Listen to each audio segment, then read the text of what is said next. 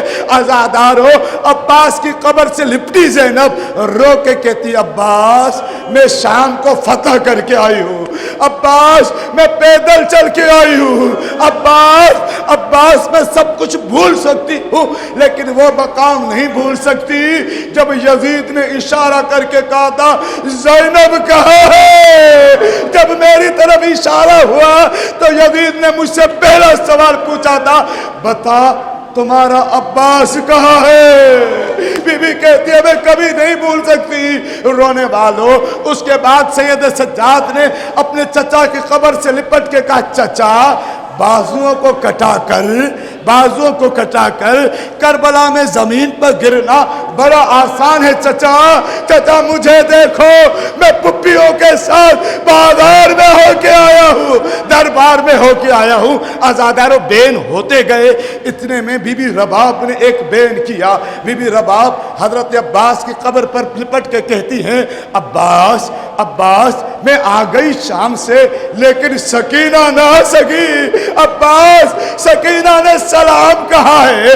عزادارو، اس کے بعد قافلہ حسین کی قبر پر آیا۔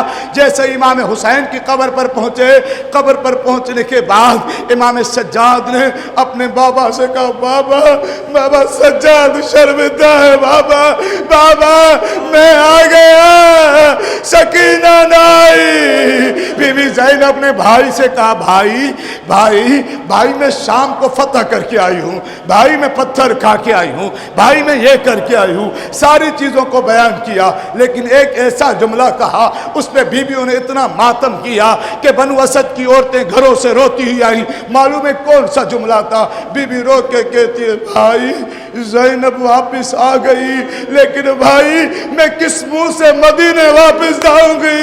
بھائی میں اماں کی قبر پر کیسے جاؤں گی؟ بھائی میں نانا کی قبر۔ اللہ